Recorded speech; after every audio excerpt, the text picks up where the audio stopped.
Marcus Luzio has pole position, has won every single race he's competed in so far this week.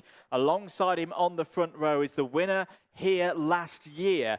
Ruben Moya starts P2. Malo Bollier is one of the fastest drivers in qualifying. He's had a heat win so far this week. Starts on the second row of the grid alongside Finn McLaughlin. He's building and building across the course of this weekend. The form from Valencia seems to be back with him after a difficult qualifying. Christian Birsate and Kevin Lantinga start on row 3. Adam Rahali and Louis Johnston-Cool start on row 4. Lauritz Sash and Ellie Goldstein, the former champion, of course, in X30 Senior, start on row number 5. Hugo Manias and Clovis Nugared start on row 6. Louis Coman starts on row 7 alongside Elia Weiss. Alex Machado and Alessandro Tedesca start on row number 8. Patrick Ogrodovchik and Hugo Besson start on row 9. That's the last of the drivers who currently are holding a top 36 spot in the standings before this race. Everybody here on in is on the outside looking in. Bertram Sash is 2 points off the cutoff, starts on row 10 and is alongside Francois Delati. Lewis Bird had a mega run in the wet conditions yesterday and is going to have to do a lot of overtaking again from row 7 alongside Austin Gale. Natalia Granada and Eduardo Dominguez start on row 12. Andrea Pirovano and Conor Grant start on row 13. Hugo Hera and Luca Horton start on row 14 ahead of Aaron Ferrazzano and Mickey Blascos. Reimer Blanc and Alex Conson start on row 16. Robbie Buckley and Luke Taylor on row 17.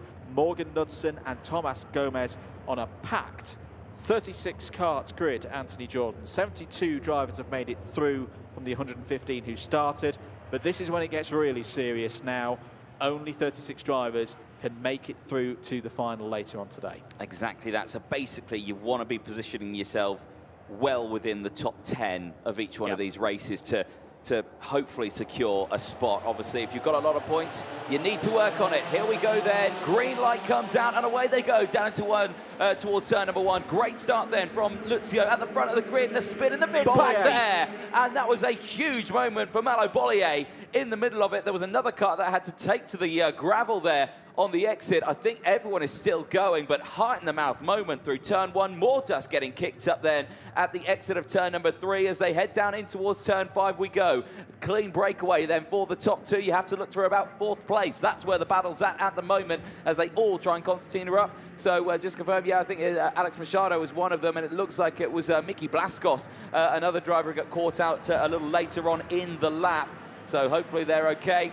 But the race continues as they head down in towards turn number 8 and 9. It's a clear breakaway for Luzio and your man in second place, Ruben Moya. Well, this is what we've not seen so far this week. Ruben Moya's had to be doing a lot of overtaking, had a disrupted timed qualifying earlier on in the weekend. And, well, so far the record for Moya, second, fifth, second, a win, and another second. But as I say, each time that has been coming through the field. At the end of lap 1, he's only a quarter of a second behind the leader, the undefeated Marcus Luzio so far this weekend, who's made good progress on that first lap. Andrea Pirovano's up 10 spots already to 15th. Reimer Blanc up 12. A little bit further down the order.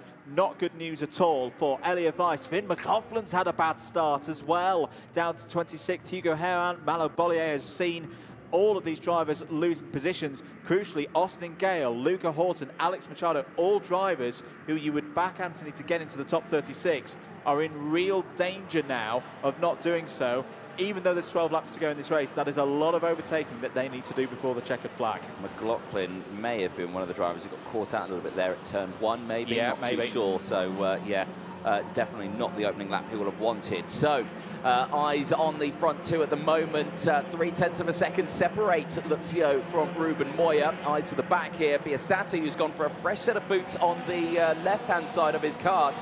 Certainly showing that he needs to gain some positions here, and he has. He's up to 3rd place, and I've got to say, he's closing in on these 2 up ahead here. Say as Moya closing in on Luzio as they make their way through turn number 2 now. Nice and calm between the 2 of them. Remember, Luzio has got a perfect score all the way throughout this one. He's in the best possible position to be in the intermediate classifications, but again, it could all come to tears if he gets a bad result in this one. So he's still in a danger spot here. Is indeed. Talking this week and so far this season about pressure on Marcus Luzio. Every single time a question has been asked of this man, he has delivered, including yesterday in that wet final heat of the day.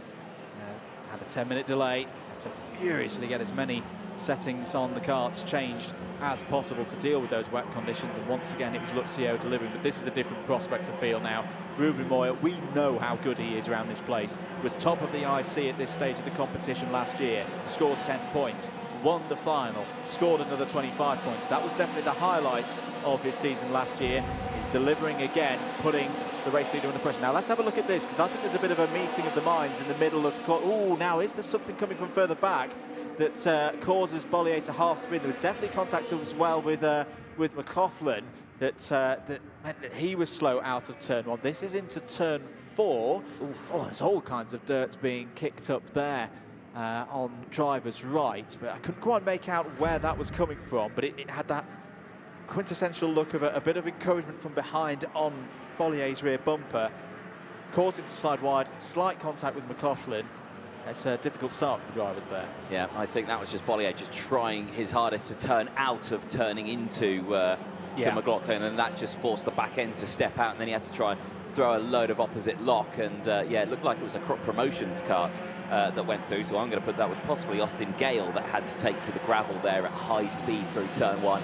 Back on the start-finish line we go then. Here's a look at your race leaders, Marcus Luzio and Ruben Moya, first and second, still from that front row as we look a little further down, as down the inside here comes your man. It's Goldstein. It is Goldstein, yeah. He's had a tough weekend, has Goldstein, hasn't he? Really needing to push through. He's currently 7th in this one as he looks to battle away with Hugo Mañas here. Mañas down a couple of positions. I think Laura Slash following through as well. But Goldstein now up into P5 on this charge now towards Kevin Antinga and Biasati, who are further up ahead.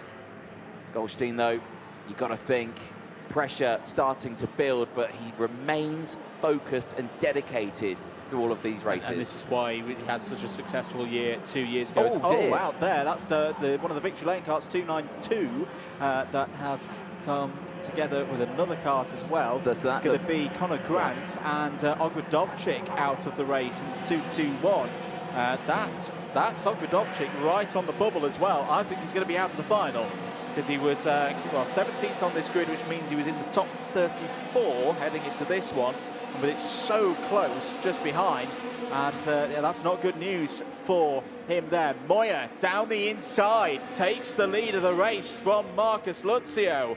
Well, this is a change then for Marcus Luzio. Not many times so far this weekend that he's seen the back of another kart, but Ruben Moya moving up through the order now after that tough qualifying. He's not finished outside of the top 5 so far this week.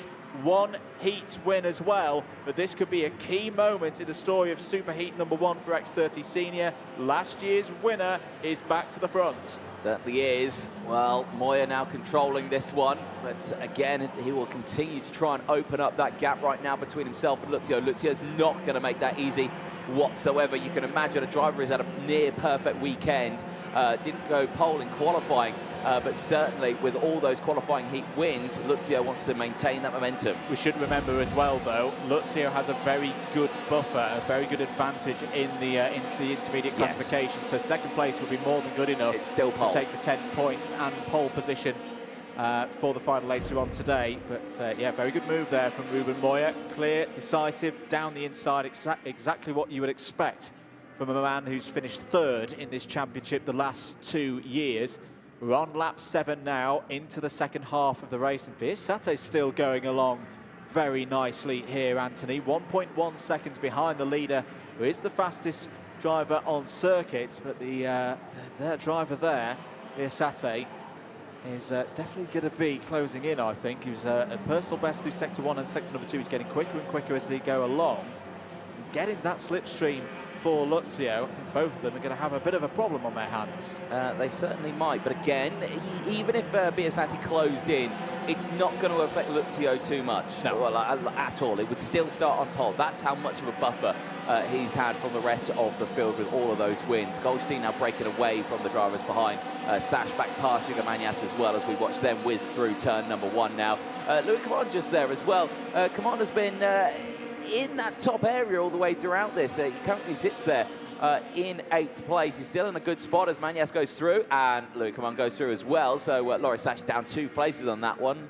Clovis Nogueira trying to close in as well as Moya takes the fastest lap of the race once again, opening that gap up to 0.2 of a second. Again, it's really where you start to see, like this moment now, it becomes super tense. You start to see deflated drivers thinking, you know, I'm in this position, this isn't good enough. I need to gain more places here to get myself through the final. It's cutthroat when you get to this sort of stage. When you have so many drivers, you know, even the drivers who didn't make the super heats, you know, that's nearly a full grid there as off the track. Oh, that's Tedesca. Another driver who has been on it this weekend is out of it, and that body language tells you that that is not in the final. I'm out of this weekend. Started 16th on the grid, was one of those drivers who needed a clean one, a steady one, maybe gain a few positions along the way.